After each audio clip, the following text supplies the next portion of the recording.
अस्सलाम वालेकुम नाज़रीन, मैं हूँ रियाद आजिज़ और आज बात करेंगे पाकिस्तान में एक इदारा ऐसा है कि जिसके लामहदूद इख्तियारात हैं और लामहदूद वसाइल हैं उनके पास, और अपनी मर्ज़ी से वो चलते हैं, अपनी मर्ज़ी के काम करते हैं। उनके अफसरान कुछ ऐसे हैं कि वो ज़्यादा अपने ज़ाती मफादात को देखते हैं।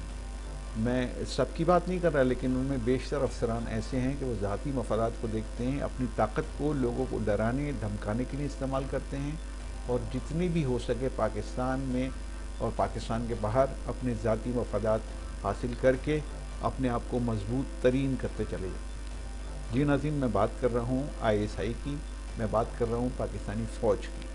तो फ़ौज का जो सरबराह है वो तो अपनी जगह, उसके इख्तियारात अपनी जगह हैं, वो बहुत ताकतवर, सबसे ज़्यादा ताकतवर कोई इंसान अगर समझा जाता है पाकिस्तान में तो पाकिस्तान आर्मी का सरबराह यानी आर्मी चीफ को तस्वुर किया जाता है। लेकिन ISI का जो किरदार है इंटेलिजेंस गैदर करना, जिस तरह की इक्विपमेंट है उसके पास, वो सारे इतना ताकतवर होता है ISI का चीफ कि बाज़ औक़ात, मैं बाज़ औक़ात की बात कर रहा हूँ, आर्मी चीफ भी ISI चीफ से डरता है, क्योंकि जो इक्विपमेंट इंटेलिजेंस के ISI के चीफ के पास होते हैं वो आर्मी चीफ के पास नहीं होते, उसका काम नहीं होता ना वो।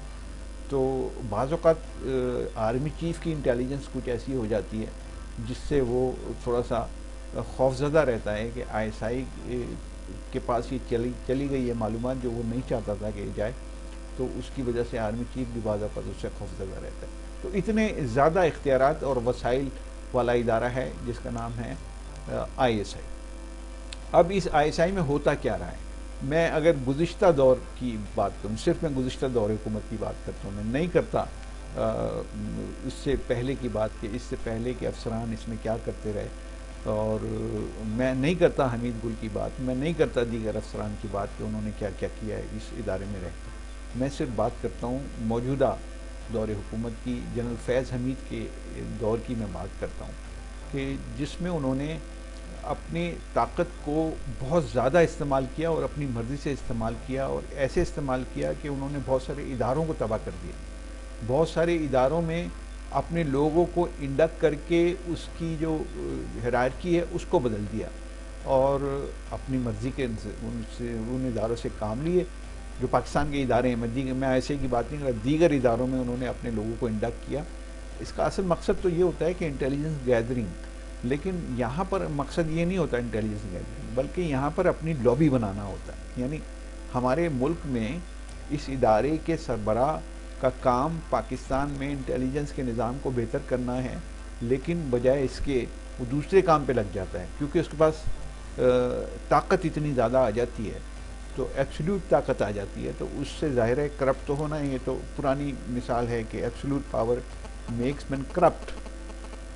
तो वो तो करप्ट हो जाता है, करप्ट हर एतबार से, यानी सिर्फ पैसों के फाइनेंशियल एतबार से नहीं बल्कि दीगर हवालों से भी वो करप्ट हो जाता है। तो ऐसी सूरत में पाकिस्तान के हालात बेहतर कैसे होंगे? एक इंटेलिजेंस का आदमी, यानी मैं फैज़ हमीद की मैं बात करूँ, उन्होंने अपना ऐसा नेटवर्क बनाया उस इदारे में कि उनके कई दर्जन अफसरान उनकी मर्ज़ी से चलते थे, उनकी मर्ज़ी से काम करते थे। एक साहब तो ऐसे भी थे, कर्नल साहब, कि जो पूरा निज़ाम देखते थे, यानी इंटेलिजेंस का वो निज़ाम कि जिसकी तरफ बार बार इमरान खान इशारा करते रहे अपनी वज़ारत उज़्मा ख़त्म होने के बाद, कि जब उनको ज़रूरत पड़ती थी किसी बिल को पास कराने की, तो वो उनको कहते थे कि यार उनको लेके आओ मेंबर्स को, तो वो हज़रत लेके जाते थे। तो उनसे पूरी पार्लियामेंट वाकिफ़ है उनसे, मैं नाम नहीं ले रहा, ज़ाहिर है कि मुझे भी यहाँ रहना है, लेकिन बहरहाल मैं इशारा तो कर रहा हूँ, और लोग जो जानते हैं वो समझते हैं। और इमरान खान साहब तो बार बार उनका जिक्र करते रहे, अगरचे उन्होंने भी नाम नहीं लिया।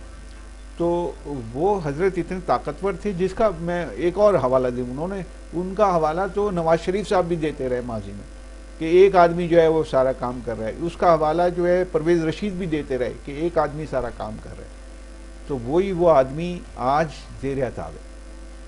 आज उस आदमी को उसकी सूरत हाल ये है कि वो यहाँ पर उसने अच्छे खासे अपनी प्रॉपर्टीज़ वगैरह बनाई हैं पाकिस्तान में, पाकिस्तान के बाहर भी बनाई हैं, ठीक ठाक पैसे वाला आदमी है।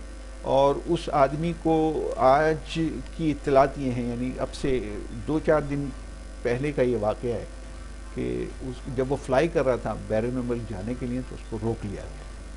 یعنی اپنی فیملی کے ساتھ تھا, فیملی کو کہا تم جاؤ, آپ ادھر ٹھہرو, آپ ہمارے پاس رکو. یعنی اب عتاب میں ہیں وہ حضرت کہ جو بہت طاقتور ہوا کرتے تھے کسی زمانے میں, سارے پارلیمنٹیرین ان کی انگلیوں پر ناچتے تھے.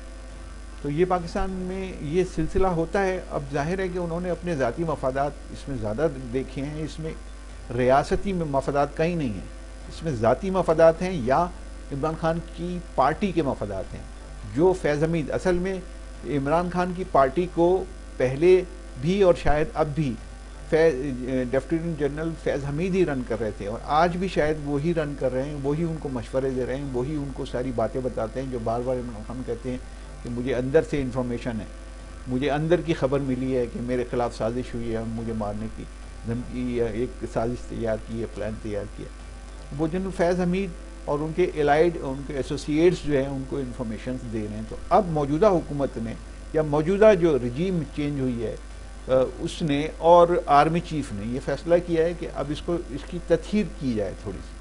اب تطہیر کی جا رہی ہے تو اس میں تقریباً 2-3 درجن سے زائد افسران ہیں کہ جن کو دائیں بائیں کیا جا رہا ہے یا ان کو فارغ کیا جا رہا ہے. اب میرا ایک بڑا اہم سوال ہے اس میں اور تمام ان ارباب اختیار سے کہ کیا یہ کام اتنا سب کچھ کرنے کے بعد, ریاست کے اداروں کو تباہ کرنے کے بعد, ریاست کے جو نظام ہے اس کو تباہ کرنے کے بعد, کیا صرف یہ سزا کافی ہے کہ کسی انٹیلیجنس افسر کو آپ فارغ کر دیں؟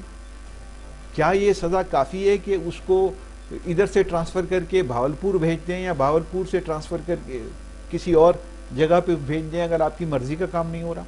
یا اس کا احتساب بھی کیا جانا چاہیے, اس سے پوچھا بھی جانا چاہیے کہ بھائی تم نے کیا کیا اور کیوں کیا, کس کے کہنے پہ کیا, اور کیا ہے تو اس کی یہ سزا ہے, یہ سزا تو آپ کو بھگتنی پڑے گی. تو یہ سارا کام اب فوج کہتی ہے کہ ہمارا انٹرنل نظام ہے جی, احتساب کا ہمارا انٹرنل نظام ہے, ہم تو کورٹ مارشل کرتے ہیں, ہم تو سزا دیتے ہیں لیکن انٹرنلی دیتے ہیں, آپ کو کوئی حق نہیں پہنچتا اس کو سزا دینے کا, یعنی عام کورٹس کو.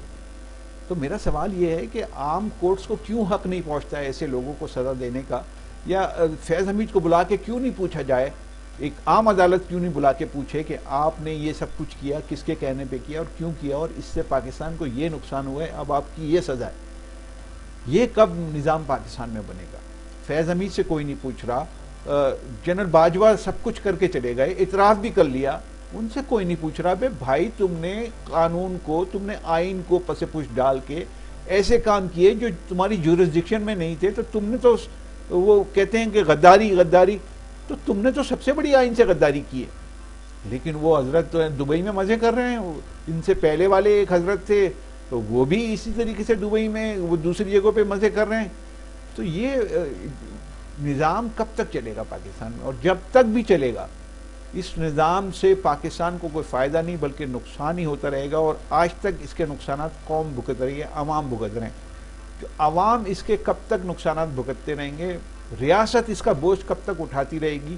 ان افسران کا جو کورٹ مارشل کے علاوہ وہ بھی پتہ نہیں ہوتا ہے نہیں ہوتا, اندر کیا احتساب ہوتا ہے کچھ نہیں معلوم ہے کسی کو. تو ان کا احتساب عام عدالتوں میں ہونا چاہیے اور یہ ایک فیصلہ کیا جانا چاہیے. پرائم منسٹر کو یہ فیصلہ کرنا چاہیے, یہ خود آرمی چیف کو اس میں انوالو ہونا چاہیے کہ بھائی جب ہم یہ سارے معاملات کریں تو پھر ہمارا بھی احتساب ایک عام شہری کی طرح کرو اور عام عدالت میں ہمیں بلاؤ. یہ ایک دفعہ طے ہو جانا چاہیے پاکستان میں. اور اگر یہ نہیں طے ہوتا تو پاکستان جن حالات سے گزر رہا ہے اس سے بھی زیادہ خراب حالات پاکستان کو درپیش ہو سکتے. اجازت چاہتا ہوں. اللہ حافظ.